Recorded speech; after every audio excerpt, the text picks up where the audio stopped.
ఈరోజే పుష్య ఆదివారం. ఈరోజు తప్పకుండా వినవలసిన కథను ఇప్పుడు తెలుసుకుందాం. పూర్వం ఒక ఊరు ఉండేది. ఆ ఊరిలో ఒక బ్రాహ్మణ దంపతులు నివాసం ఉండేవారు.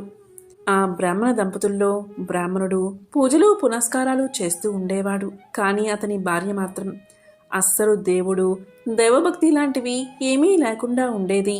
ఏ పూజలు చేసేది కాదు. ఎక్కువగా ఆమెకు ధనాశ, ఎప్పుడు డబ్బు సంపాదించాలా అనే ఆలోచన మాత్రమే. డబ్బుపైన విపరీతమైన వ్యామోహం.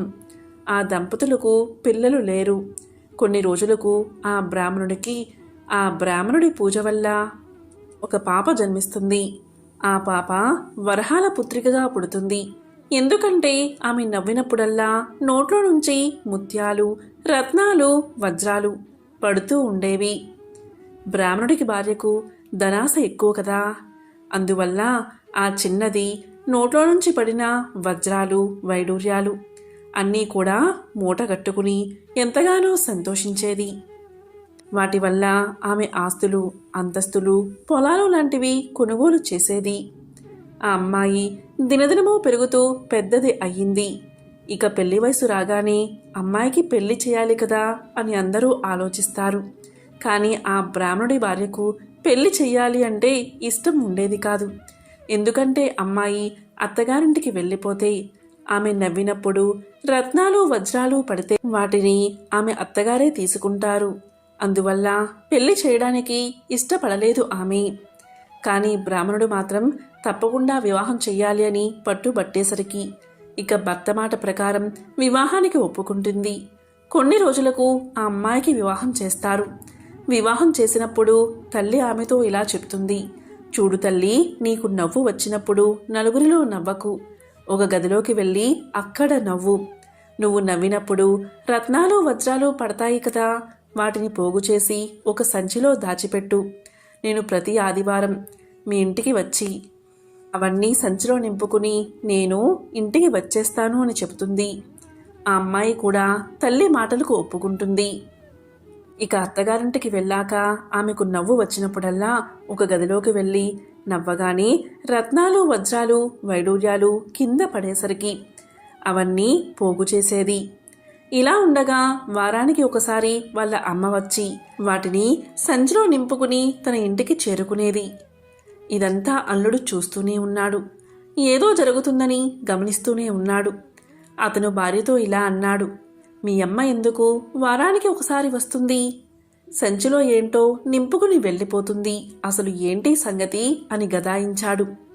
దీంతో ఆమె జరిగిన విషయమంతా చెప్తుంది. దానికి అతను ఇలా అంటాడు, నీకు పెళ్లి కాకముందు అవన్నీ మీ అమ్మానాన్నలకు చెందుతాయి. ఇప్పుడు అవన్నీ మనకే చెందుతాయి. కాబట్టి ఈసారి నీకు నవ్వు వస్తే అక్కడే నవ్వై వాటిని మనం తీసుకుందామని చెప్తాడు. దానికి ఆమె సరే అంటుంది. ఇలా కొన్ని రోజులు గడిచాక పుష్యమాసం వస్తుంది. పుష్యమాసం రాగానే మొదటి ఆదివారం నాడు బ్రాహ్మణుడి భార్య యథాప్రకారం ఆ వజ్రాలు, వైడూర్యాలు తీసుకోవడానికి కూతురింటికి వస్తుంది. కానీ అక్కడ ఏమీ ఉండవు. ఏమిటమ్మా, ఈ వారం నువ్వు అస్సలు నవ్వలేదా అని అడగగా కూతురు జరిగిన విషయమంతా చెప్తుంది. దీంతో బ్రాహ్మణుడి భార్య కోపంతో అక్కడి నుంచి వెళ్ళిపోతుంది. వెళ్తూ వెళ్తూ ఇలా అనుకుంటుంది, నా అల్లుడు ఉంటే నాకేవీ దక్కకుండా చేస్తాడు. నా అల్లుడే లేకపోతే అన్నీ నేనే తీసుకోవచ్చు అని అనుకుంటుంది.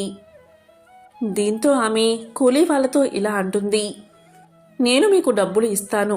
మా అల్లుడు బయటకు రాగానే 2 కాళ్ళు నరికేయండి అని అంటుంది. ఇక ఆ రోజు అల్లుడు బయటకు రాగానే కూలీవాడు 2 నరికేస్తాడు. 2 కాళ్ళు నరికేసరికి అల్లుడు కిందకు పడిపోతాడు. కానీ బ్రాహ్మణుడి కూతురు మాత్రం తన ఇంట్లో సూర్యనారాయణుడి వ్రతాన్ని ఆచరిస్తూ ఉంటుంది. ఆమె సూర్యారాధన వల్ల ఆమె భర్త యొక్క 2 కాళ్ళు తిరిగి అతుక్కుంటాయి. దీంతో ఆమె భర్త క్షేమంగా ఇంటికి వస్తాడు. ఇంటికి వచ్చి భార్యకు జరిగిందంతా చెప్తాడు. వాళ్ళిద్దరూ కూడా సూర్యనారాయణమూర్తిని ఎంతో భక్తి శ్రద్ధలతో ఆరాధిస్తారు. ఇక ఇలా ఉండగా పుష్యమాసం 2వ ఆదివారం సంచిలో వజ్రాలు, వైడూర్యాలు నింపుకుని ఇంటికి తీసుకుపోదామని బ్రాహ్మణుడి భార్య కూతురింటికి వస్తుంది. ఇలా ఇంటికి చేరుకోగానే గుమ్మంలో అల్లుడు క్షేమంగా కనిపిస్తాడు. అప్పుడు ఆమె ఇలా అనుకుంటుంది, అదేంటి, నేను కూలివాడికి డబ్బులు ఇచ్చాను కదా, 2 కాళ్ళు నరికేయమన్నాను కదా, నా అల్లుడు చూస్తే క్షేమంగానే ఉన్నాడు అని వెంటనే బయటకు వెళ్ళి ఆ కూలీవాడిని పిలిచి అడుగుతుంది. దానికి కూలీవాడు ఇలా అంటాడు, నేను మీరు చెప్పినట్లే మీ అల్లుడి కాళ్ళు నరికేశాను అని చెప్పగా చేసేది లేక ఆమె ఇంటికి వెళ్ళిపోతుంది. ఇలా ఉండగా పుష్యమాసంలో మరో ఆదివారం వస్తుంది. ఇక బ్రాహ్మణుడి భార్య కూలీ వాళ్ళని పిలిచి, మీరు పోయిన ఆదివారం కాళ్ళు విరగ్గొట్టారు కదా, ఈసారి 2 చేతులు విరగ్గొట్టుండి అంటుంది. వాళ్ళు సరే అని అల్లుడు ఎప్పుడు బయటికి వస్తాడా అని ఎదురుచూస్తూ ఉంటారు. అలా ఆ రోజు అల్లుడు బయటకు రాగానే 2 చేతులు కత్తితో నరికేస్తారు. ఇక అల్లుడి భార్య అంటే బ్రాహ్మణుడి కూతురు ఇంట్లో పుష్య ఆదివారం వ్రతాన్ని ఆచరిస్తూ ఉంటుంది. సూర్యుణ్ణి పూజిస్తూ ఉంటుంది. ఆ వ్రత ప్రభావం వల్ల సూర్యనారాయణమూర్తి ప్రత్యక్షమై ఆ అల్లుడి 2 చేతులను తిరిగి అతికించేస్తాడు. మళ్ళీ బ్రాహ్మణుడి అల్లుడు క్షేమంగా ఇంటికి చేరుకుంటాడు. ఇలా ఉండగా మళ్ళీ సంచులు నింపుకుందామని కూతురు దగ్గరకు వస్తుంది బ్రాహ్మణుడి భార్య. ఇలా రాగానే మళ్ళీ అల్లుడు మామూలుగా కనిపిస్తాడు. అరే, ఈ కూలీవాడు నాకు అబద్ధాలు చెప్తున్నాడు అని చెప్పి ఎంతో కోపంతో కూలీవాడి దగ్గరకు వెళ్ళి అడుగుతుంది. దానికి కూలీవాడు, అమ్మా, మీరు చెప్పిందే చేశాను, 2 చేతులు నరికేశాను అని సమాధానం చెప్తాడు. ఇక చేసేది లేక ఇంటికి వెళ్ళిపోతుంది. అదేవిధంగా మరో పుష్య ఆదివారం వస్తుంది. ఈసారి బ్రాహ్మణుడి భార్య కూలీవాడితో, ఈసారి నడుము దగ్గరకు మా అల్లుడిని నరికే అంటుంది. అలాగే అని కూలీవాడు అల్లుడి కోసం ఎదురుచూస్తూ ఉంటాడు. ఇలా అల్లుడు బయటకు రాగానే అల్లుడిని పట్టుకుని కత్తితో నడుము దగ్గరకు 2 సగాలుగా నరికేస్తాడు కూలీవాడు. ఇక ఆ రోజు పుష్య ఆదివారం కావడం వల్ల ఆ బ్రాహ్మణుడి కూతురు సూర్యనారాయణమూర్తిని పూజిస్తూ ఉంటుంది. ఇలా జరగ్గా ఆ సూర్యుడి దయ వల్ల మళ్ళీ అల్లుడి శరీరం అతుక్కుపోతుంది. ఇక అల్లుడు క్షేమంగా ఇంటికి తిరిగి వచ్చి జరిగిందంతా భార్యకు తెలియచేస్తాడు. ఇక వజ్రాలు వైడూర్యాలు సంచులో నింపుకుందామని బ్రాహ్మణుడి భార్య కూతురు దగ్గరకు రాగా మళ్ళీ అల్లుడు క్షేమంగా బతికి కనిపిస్తాడు. ఇక వెంటనే ఆమె వెనక్కి వెళ్ళిపోతుంది. ఆమె వెళ్ళి కూలీవాడితో ఇలా అంటుంది, ఈసారి మీరు తల మొత్తం నరికి ఆ తలను నాకు తెచ్చి ఇవ్వండి. నీవు నరుకుతున్నావో లేదో నాకు తెలియడం లేదు, ఈసారి తలను నరికేయాలి అని చెప్తుంది. ఇక కూలీవాడు ఆమె చెప్పినట్లే అల్లుడి కోసం ఎదురుచూసి అల్లుడు బయటకు రాగానే అల్లుడి తల నరికి ఆ తలను తీసుకువచ్చి ఆమె చేతిలో పెడతాడు. ఇక బ్రాహ్మణుడి భార్య ఆ తలను ఎక్కడ పెట్టినా ఎవరో ఒకరు తీసుకువెళ్తున్నారు అని ఆ తలను తన దగ్గరే ఉంచుకుని ఆ తలపైనే కూర్చుని పనిచేస్తూ ఉంటుంది, వంట చేస్తూ ఉంటుంది. ఇలా ఉండగా సూర్యచంద్రులు ఇదంతా గమనిస్తారు. మరి ఇప్పుడేం చెయ్యాలి? అప్పుడంటే ముక్కలు ఉన్నాయి కాబట్టి అతికించాము, ఇప్పుడు ఏం చెయ్యాలి అనుకుని ఇద్దరూ మారువేషంలో బ్రాహ్మణుడు ఇంటికి చేరుకుంటారు. సూర్యుడు బిచ్చగాడిగా, చంద్రుడు పెళ్లి రూపంలో వస్తారు. ఇక సూర్యుడు బిచ్చగాడి రూపంలో వచ్చి భవతి భిక్షాందేహి అని పలుకుతాడు. ఈ సమయంలో బ్రాహ్మణుడి భార్య ఏదో పనిచేస్తూ ఉంటుంది. ఇక బిచ్చగాడి మాట వినబడగానే భిక్ష వేయడానికి పైకు లేస్తుంది. వెంటనే పిల్లి రూపంలో ఉన్న చంద్రుడు ఆ తలను తీసుకుని బయటకు పరిగెడతాడు. ఇక సూర్యచంద్రులు ఆ తలను అతికించి అల్లుడికి మళ్ళీ ప్రాణం పోస్తారు. ఇక భర్త ఇంటికి క్షేమంగా తిరిగి వచ్చి జరిగిందంతా భార్యకు తెలియచేస్తాడు. ఆ భార్యాభర్తలు ఆ సూర్యనారాయణమూర్తి పూజ వల్లే, అతని కృప వల్లే ఇదంతా జరిగిందని, ఆయన దయవల్లే ఆయుష్ నిలిచిందని తెలుసుకుని ఇక ఎప్పుడూ కూడా సూర్యనారాయణుడి వ్రతం చెయ్యాలి అని నిశ్చయించుకుంటారు. ఇక పుష్య ఆదివారాలు ఖచ్చితంగా ఆ వ్రతాన్ని ఆచరిస్తారు. ఇదంతా చూసిన బ్రాహ్మణుడి భార్యకు తన తప్పేంటో తెలుస్తుంది. వెంటనే అల్లుడు కూతురు దగ్గరకు వచ్చి క్షమాపణలు చెప్పుతుంది. ఇక చివరి పుష్య ఆదివారం అందరూ కలిసి సూర్యనారాయణమూర్తి యొక్క వ్రతాన్ని ఆచరిస్తారు. దీనివల్ల వారంతా భోగభాగ్యాలతో తులతూగుతారు. కాబట్టి పుష్య ఆదివారం అంత గొప్పది. ఈరోజు ఎవరైతే ఈ కథను వింటారో వారి యొక్క జన్మల పాపాలు తొలగిపోతాయి. కోటి జన్మల మహాపుణ్యం వస్తుంది. ప్రాచీన కాలం నాటి మాట. ఆ కాలాన ఒక బ్రాహ్మణుడు ఉండేవాడు. ఆయనకు 2 కుమార్తెలు, 7 కుమారులు, మొత్తం 9 సంతానం. వారందరిలో చిన్నది శృంగారవతి. తండ్రి అందరికీ వివాహం చేసి ఆమెకు కూడా తగిన వరుణ్ణి వెతికి వివాహం చేశాడు. మంచి ముహూర్తాన ఆమెను కాపురానికి పంపాడు. శృంగారవతి భర్తతో చక్కగా కాపురం చేసుకుంటుంది. కాలం ఇలా గడుస్తూ ఉంది. ఒకనాడు ఆమె తండ్రి కుమార్తెను చూడవచ్చాడు. తన ఇంటికి వచ్చిన తండ్రిని ఆదరించి గౌరవించి కుశల ప్రశ్నలు అడిగి యోగక్షేమాలు తెలుసుకుని భోజనాలు అయ్యాక ఆ చిన్నది ఇలా పలికింది. నాన్నా, నా వివాహమై చాలా కాలం గడిచింది. అయినా కడుపు పండలేదు. కారణమేమిటో తెలియదు. నాకు సంతాన భాగ్యం లేదా? పిల్లలు పుట్టరా? సంతానం లేని స్త్రీజన్మ వృధా అంటారు, వ్యర్థము అంటారు. గొడ్రాలిగా జీవించాలేమో నేను అని విచారించి దుఃఖిస్తూ తన బాధను తండ్రికి వివరించి చెప్పింది. కుమార్తె గోడు విన్నాడు తండ్రి. చాలా బాధపడ్డాడు. ఆ తండ్రి వెంటనే సూర్యనారాయణమూర్తిని ప్రార్థించాడు. దీంతో ప్రసన్నుడైన ఆ సూర్య భగవానుడు ప్రత్యక్షం కాగా అతనికి నమస్కారం చేసి వినయంగా తన కుమార్తె విషయం వివరంగా చెప్పాడు. విన్న బాలభాస్కరుడు ఇలా పలికాడు. ఓ భక్తా, విచారించకు. ఉపాయం చెప్తాను, అలాగే చెయ్యి. తప్పకుండా నీ కూతురి కడుపు పండి సంతానం కలుగుతుంది. నీవు నేను చెప్పినట్లు సోమి దేవమ్మ దగ్గరకు వెళ్ళు. ఆమె 360 నోములు నోచిన పుణ్యాత్మురాలు. నీ కుమార్తె యొక్క విషయమంతా ఆమెకు చెప్పి ఉపాయాన్ని అడుగు. తప్పకుండా ఆమె నీకు ఉపాయం చెప్తుంది. అలా చెయ్యి అని చెప్పి సూర్యభగవానుడు అంతర్ధానమయ్యాడు. దీంతో బ్రాహ్మణుడు సంతోషించి పరమానంద భరితుడై ఆదిత్యుడు చెప్పిన విధంగా తాను తిన్నగా సోమిదేవమ్మ వద్దకు వెళ్లి తన కుమార్తె విషయం చెప్పి కడుపు పండే మార్గం చెప్పమని కోరాడు. అంతా విన్నది సోమిదేవమ్మ. ఆమె కడు పుణ్యాత్మురాలు, ధన్యాత్మురాలు, ఉపకారి, మంచి చేసే స్వభావం కలది. అందుచేత ఆమె చేసిన పుణ్యఫలం నుంచి పూర్ణఫలం ధారపోసింది. వ్రత విధానాన్ని వివరంగా చెప్పింది. దీంతో బ్రాహ్మణుడు సంతోషించి ఇంటికి వెళ్లి తన కుమార్తెను పిలిచి విషయమంతా వివరించి చెప్పి, అమ్మా, నీవు అన్నం ముట్టని ఆదివార వ్రతాన్ని ఆచరించు. దాంతో నీ కడుపు బండి సంతానం కలుగుతుంది అని కూతురికి తెలియచేశాడు. అంతా తండ్రి చెప్పిన ప్రకారం నోము నోచింది కూతురు. వ్రతఫలంగా ఆమె కడుపు పండింది, సంతానం కలిగినది, అభీష్టం నెరవేరినది. ఇదే అన్నం ముట్టని ఆదివారం నోము కదా.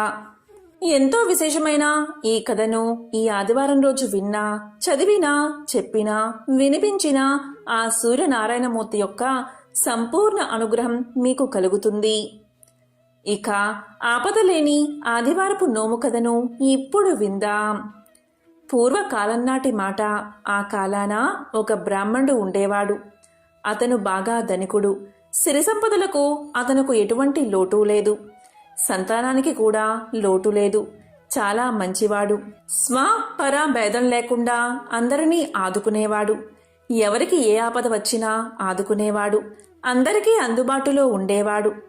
మంచి మనిషిని, మర్యాద గల బ్రాహ్మణుడని ప్రసిద్ధికెక్కాడు. మితిమీరిన దానాలు చేసేవాడు. ఎవరు ఏమైనా అడిగితే అది ఇచ్చేవాడు.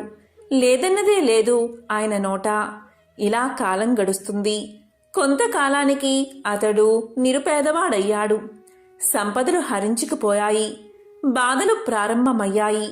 సాయం అందిన వారే ముఖం చాటేశారు. ఎవరూ కూడా ఆ బ్రాహ్మణుణ్ణి ఆదుకోలేదు.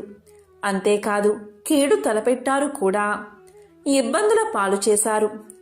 మంచికి మన్నన ఉండదు, మర్యాద ఉండదు. మంచివారికి వంచన తప్పదు. మోసం జరుగుతుంది, కుట్రలు జరుగుతాయి. అయినా ఎన్ని బాధలైనా సహించగలరు మంచివారు. కానీ మంచివారు మంచిగానే ఉండిపోతారు. పాపం ఒకనాడు ఆ బ్రాహ్మణుడు అష్ట ఐశ్వర్యాలతో తొలదిగినవాడు, కడు పేదవాడయ్యాడు. ఒకసారి ఆ బ్రాహ్మణుడి భార్య కర్మసాక్షి అయిన సూర్య భగవానుణ్ణి ఓ ప్రభూ, ఏమిటి ఈ వింత? నా భర్త 10 మందికి పెట్టాడే కాని ఎవరి వద్ద ఏం తీసుకోలేదే. అటువంటి మాకు ఏమిటి ఈ పరీక్ష? ఎందుకు ఈ దరిద్రం? ఏమిటి ఈ పేదరికం? మా లోపమేమిటి స్వామి అని శోకించసాగింది. అంతా ఆమె అంతరాత్మ ఇలా పలికింది. అమ్మా, విచారించకు, బాధపడకు, కష్టాలు కలకాలం ఉండవు. నీవు ఒక వ్రతాన్ని ఆచరించు. ఆ వ్రతం ఏంటి అంటావా? అదే ఆపదలేని ఆదివారపు వ్రతం. ఆ నోము నోచి చూడు, తప్పక నీకు మరలా ఏ లోటు ఉండదు అని ప్రబోధించింది. ఆ ఇల్లాలు ఆ విషయం భర్తకు వివరించి చెప్పింది. భర్త తప్పక ఆ వ్రతం ఆచరించమని పలికాడు. అంతేకాదు, అందుకు కావలసిన పదార్థాలు సిద్ధం చేయించాడు. ఆ ఇల్లాలు స్నానం చేసి శుచై శుభ్రంగా చక్కెర పొంగలు తయారు చేసి అరటి ఆకునందు ఉంచి మంచి ఆవు నెయ్యి వేసి సూర్యభగవానుడికి నైవేద్యం పెట్టింది. కన్నె ముత్తైదువుకు వాయినం ఇచ్చింది. ఈ విధంగా క్రమం తప్పకుండా వరుసగా విధి విధానంగా 12 ఆదివారాలు వ్రతాన్ని ఆచరించింది. తరువాత 13వ ఆదివారాన 26 మంది ముత్తైదువులకు పసుపు, కుంకుమ, రవికల గుడ్డలు, దక్షిణ తాంబూలాలు ఇచ్చి ఒక ముత్తైదువుకు వాయనం ఇచ్చి ఉన్నంతలో కలిగినంతలో అందరికీ భోజనం పెట్టి సుఖంగా జీవించింది ఆ ఇల్లాలు. ఈ వ్రత కథను ఎవరైతే శ్రద్ధా భక్తులతో వింటారో వారికి ఇహమందు సుఖ సంతోషాలు, పరమందు మోక్షము సిద్ధిస్తాయి. ఇది ఋషులు చెప్పిన విషయం. ఈరోజు పుష్య ఆదివార వ్రతకథను వింటే చాలు ఎంతటి మహాపాపాలైనా తొలగిపోతాయి. ఒక ఊరిలో ఒక షావుకారు ఉండేవాడు. వారికి 2 కుమార్తెలు. అయితే కొన్ని రోజులకు ఆ 2 కుమార్తెలను కోటీశ్వరులకిచ్చి ఎంతో వైభవంగా వివాహం జరిపిస్తాడు షావుకారు. ఇలా కొన్ని రోజులు గడిచిన తర్వాత ఆ షావుకారికి ముసలితనం వచ్చి షావుకారు, అతని భార్య చనిపోయారు. అక్కా చెల్లెళ్ళు వేరువేరు గ్రామాల్లో ఉండడం వల్ల, వాళ్ళు దూరంగా ఉండడం వల్ల కలుసుకోలేకపోయారు. ఇలా తల్లిదండ్రులు చనిపోయిన తర్వాత అక్కా చెల్లెళ్ళు దూరం అయిపోయారు. ఈ విధంగా కొంతకాలం గడిచిన తర్వాత అక్కా చెల్లెల్లో పెద్దదాని పరిస్థితి కడు బీదరికంగా మారిపోయింది. తిండి దొరకడానికి కూడా కష్టమైపోయింది. కానీ చెల్లెలు మాత్రం మరింత ధనవంతురాలిగా తయారవుతుంది. ఎందుకంటే ఆ తల్లిదండ్రులు చేసే పూజలు, వ్రతాలన్నీ ఆ చెల్లెలు మాత్రమే చేసేది. కానీ అక్క మాత్రం ఒక్క పూజైనా, ఒక్క వ్రతమైనా చేసి ఎరగదు. దీనివల్లే ఆమె పరిస్థితి చాలా బాధగా, దయనీయంగా మారిపోయింది. చెల్లెలు మాత్రం పుష్యమాసంలోని అన్ని ఆదివారాలు, అంటే పుష్య ఆదివారాలు పవిత్రమైన సూర్య భగవానుణ్ణి భక్తి శ్రద్ధలతో ఆరాధించేది. ఒక పూట భోజనం మాత్రమే చేసేది. సూర్యుడు అస్తమించక ముందే సాయంత్రం అల్పాహారం తిని ఇలా పుష్య ఆదివార వ్రతాన్ని ఆచరిస్తూ ఉండేది. ఇలా చేయడం వల్ల ఆమె ఎంతో సంతోషంగా, ఆరోగ్యాలతో తన కుటుంబంతో సుఖంగా జీవించేది. కానీ అక్క మాత్రం పూజలు, వ్రతాలు ఆచరించకపోవడం వల్ల ఆమె పరిస్థితి చాలా పేదరికంగా మారిపోయింది. తినడానికి ఒక్క మెతుకు కూడా లభించలేనంత పరిస్థితి. ఇలా గడిచాక కొన్ని రోజులకు అక్కకు 4 కొడుకులు ఉన్నారు. వాళ్ళు తల్లితో ఇలా పలికారు, చూడమ్మా, మనకు తినడానికి తిండి కూడా లేదు కదా.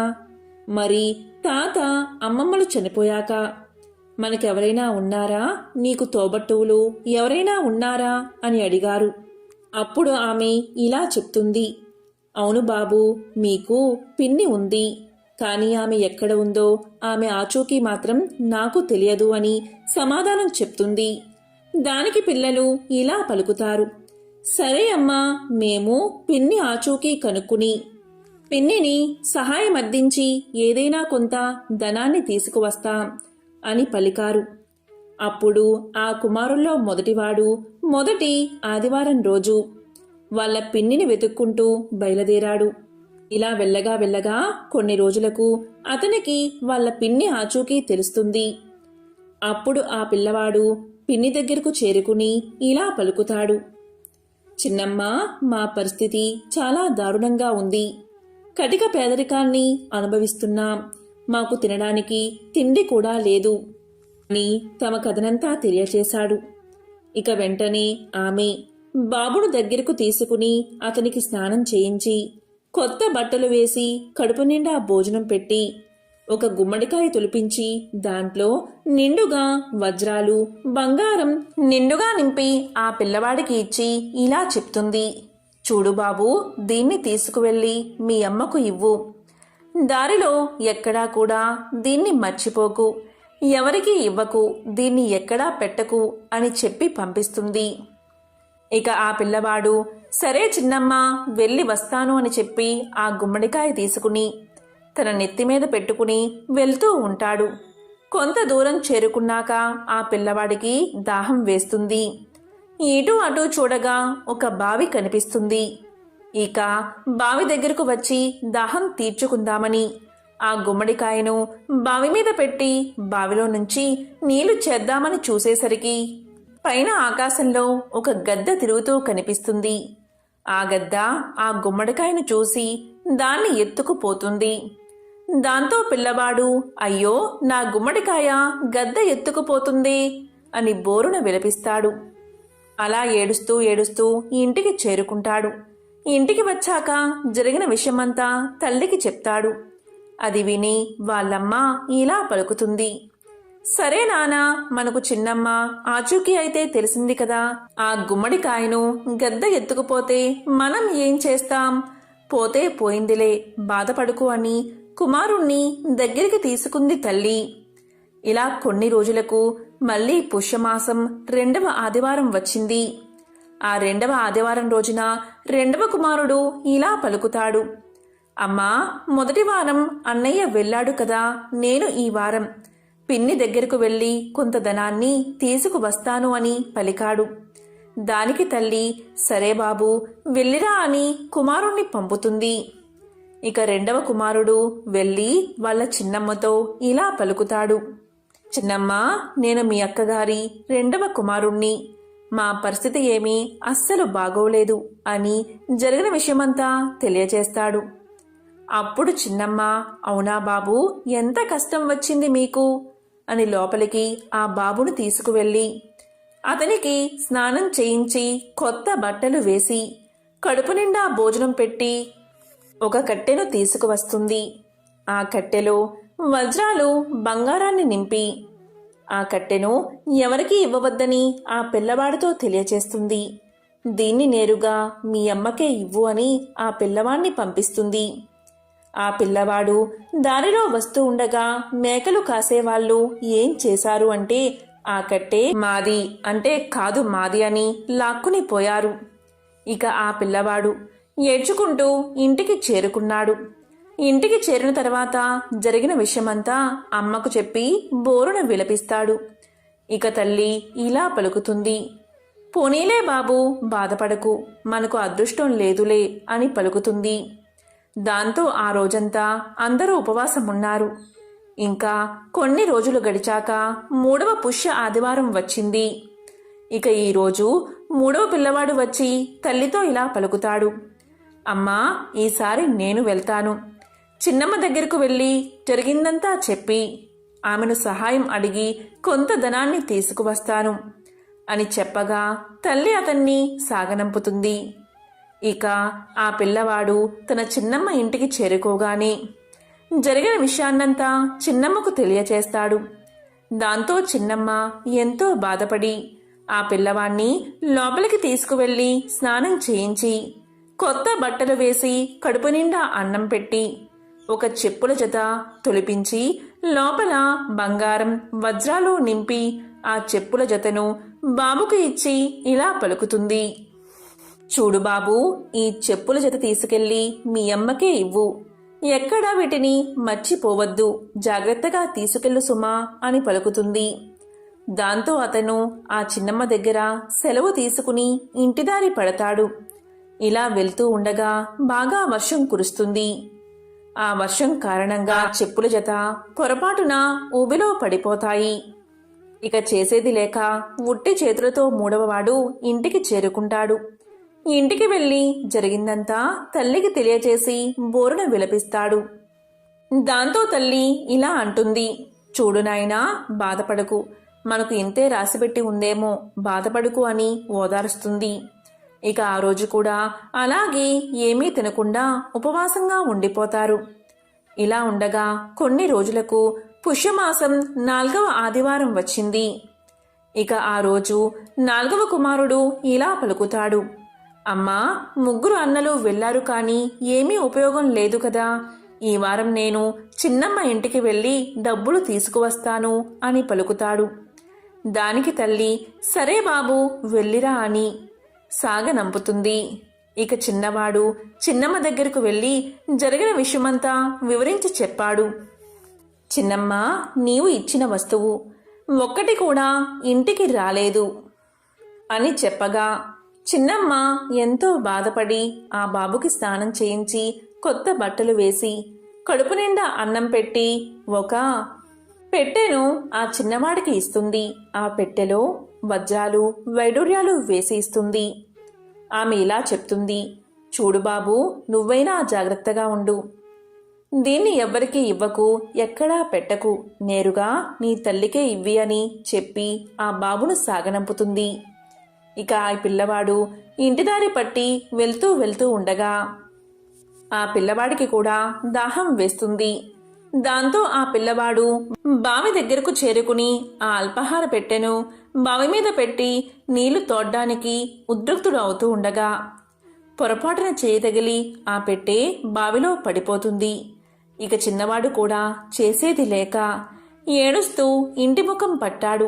జరిగిన విషయమంతా తల్లికి తెలియచేశాడు. దీంతో ఆమె, బాధపడుకు నాయనా, మనకు ఇదే ప్రాప్తం అని ఓదార్చింది. ఇక 4వ పుష్యమాసం ఆదివారం రోజు కూడా అందరూ ఉపవాసం ఉన్నారు. ఇలా కొన్ని రోజులు గడిచాక మరొక ఆదివారం వచ్చింది.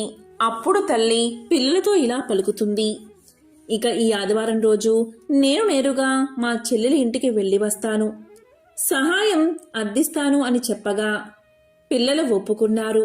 వెంటనే ఆమె తన చెల్లెలి ఇంటికి చేరుకుని జరిగిందంతా చెప్పి ఎంతో బాధపడుతుంది. వెంటనే చెల్లి ఇలా పలుకుతుంది, అక్క, ఏడవకు, నీవు అమ్మానాన్నలు చెప్పిన విధంగా పుష్య ఆదివార వ్రతాన్ని ఆచరించడం లేదా అని అడగగా దానికి అక్క, లేదు, ఆచరించడం లేదు, మర్చిపోయాను అని సమాధానం చెప్తుంది. దాంతో చెల్లి, అయ్యో, ఎంత పని చేశావు అక్క, ఇవన్నీ చేస్తేనే కదా ధనవృద్ధి కలిగేది, ఆయురారోగ్యాలు కలిగేది, నేను పుష్యమాస ఆదివార వ్రతం చేయడం వల్లే నాకు ఈ భోగభాగ్యాలు వచ్చాయి, నేను ఆరోగ్యంగా ఉన్నాను అని చెప్పగా అక్క తప్పకుండా చేస్తానని మాట ఇస్తుంది. దీంతో చెల్లి అక్కను ఇంట్లోకి తీసుకువెళ్తుంది. అక్క కూడా స్నానం చేసి కొత్త బట్టలు వేసుకుని కడుపు నిండా భోజనం చేసి ఇలా అంటుంది, ఇక నేను వెళ్తాను చెల్లి, ఇక నుంచి పుష్య ఆదివారం రోజు సూర్య భగవానుణ్ణి పూజించి ఆయన అనుగ్రహం పొందుతాను అని అక్కడి నుంచి వస్తూ ఉంటుంది. ఆ మాట అనగానే ఆ సూర్య భగవానుడి ఆశీస్సులు ఆమెకు కలిగాయి. ఇక చెల్లెలు అక్కకు కొంత ధనాన్ని వజ్రాలను ఇస్తుంది. అక్క అక్కడి నుంచి ఇంటికి వస్తూ ఉంటే పైనుంచి గెద్ద గుమ్మడికాయను పడేస్తుంది. అయ్యో, ఇది నా కొడుకు పోగొట్టుకున్న గుమ్మడికాయే అని చెప్పి దాన్ని తీసుకుంటుంది. ఇలా కొంత దూరం నడిచాక దారిలో మేకలు కాసేవారు ఇలా పలుకుతారు, చూడు తల్లి, ఈ కట్టె మాది కానే కాదు, ఈ కట్టెను మీరే తీసుకోండి అని ఆ కట్టెను ఇచ్చేస్తారు. మరి కొంత దూరం వెళ్ళగా అక్కడ చెప్పుల జత కనిపిస్తుంది.